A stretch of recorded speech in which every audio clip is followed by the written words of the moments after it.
వేమన శ్లోకం.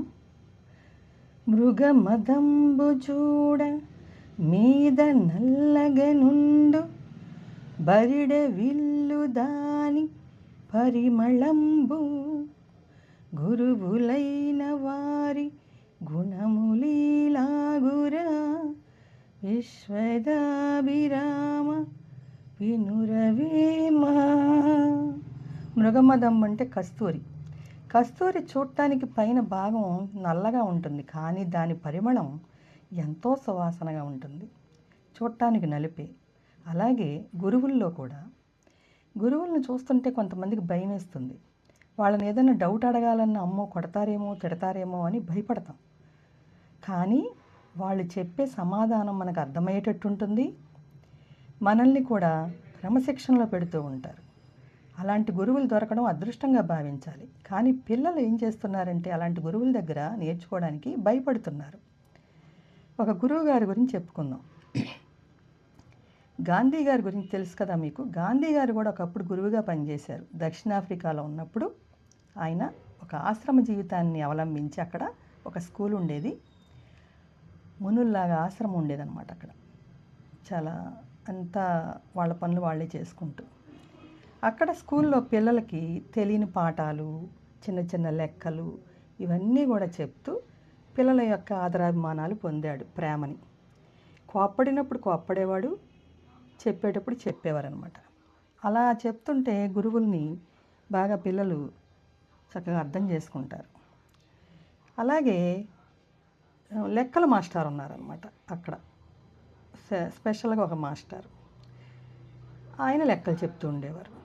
కానీ ఈ గురువు గారు భక్తిగా వాళ్ళు ఒక మైండ్లో పెట్టుకోవాలి అంటే ముందు పిల్లల వేలో గురువు వెళ్ళాలి. కానీ లెక్కల మాస్టర్ అనగానే పిల్లలకు భయం పట్టుకుంది. అమ్మో లెక్కలు సరిగ్గా చేయకపోతే కొడతారేమో తిడతారేమోనని. ఒకరోజు కూర్చుని అందరూ కూడా మాట్లాడుకుంటున్నారు పిల్లలు. పక్క నుంచి గాంధీ గారు వింటున్నారు. పిల్లలందరూ ఏమనుకుంటున్నారంటే గాంధీ గారు అయితే చక్కగా చెప్తున్నారు, మనకు ఆ సహన్లాల్ మాస్టర్ వద్దు, ఆయన కాకుండా గాంధీ గారే చెప్తే బాగుంటుంది, లెక్కలు కూడా ఆయనతోనే చెప్పించుకుందాము, మనకు అన్నీ అర్థమవుతున్నాయి కదా, ఈ సబ్జెక్టు కూడా ఆయనతోనే చెప్పించుకుందాం, ఆ మాస్టర్ వద్దు అనుకుంటున్నారు.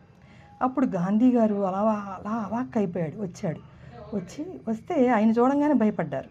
భయము ఉంది, భక్తి ఉంది ఆయన అంటే. భయపడకండి, కూర్చోండి, మీరు అనుకున్న మాటలన్నీ విన్నాను. మాస్టర్ ఎప్పుడు మాస్టారే, గురువు ఎప్పుడు గురువే. లెక్కల మాస్టర్తో చక్కగా అడిగి చెప్పించుకోవాలి. నన్ను ఎలా మీరు డౌట్లు అడుగుతున్నారు, అలాగే ఆ మాస్టర్ని కూడా డౌట్ అడగండి, ఆయనతో కూడా ప్రేమగా మాట్లాడండి, చక్కగా ఆయన కూడా మీకు చెప్తారు. గురువులను ఎప్పుడూ మనం నిందించకూడదు, తప్పు పట్టకూడదు. గురువు గురువే. అసలు గురువుని మనం ఎగతాళి చేయకూడదు.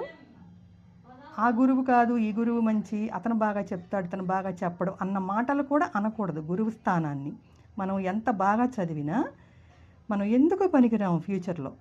గురువుని ఎగతాళి చేయకూడదు, భక్తిగా ఉండాలి. వాళ్ళు కొట్టినా తిట్టినా మన మంచిగా అనుకోవాలి.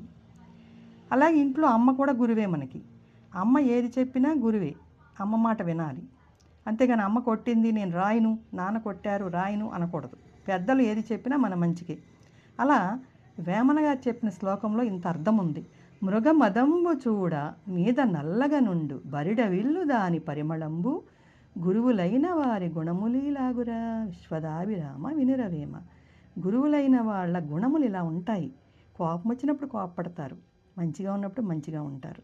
కోపం వచ్చింది కానీ దగ్గరికి వెళ్లకుండా మానేస్తే, నేర్చుకోకపోతే మీకు లెక్కలు ఎలా వస్తాయి, పాఠాలు ఎలా వస్తాయి? డౌట్లు అడగాలి. గురువుగారి కోపం వచ్చినా మన మంచికి చక్కగా అన్నీ అర్థమయ్యేటట్టు చెప్తారు.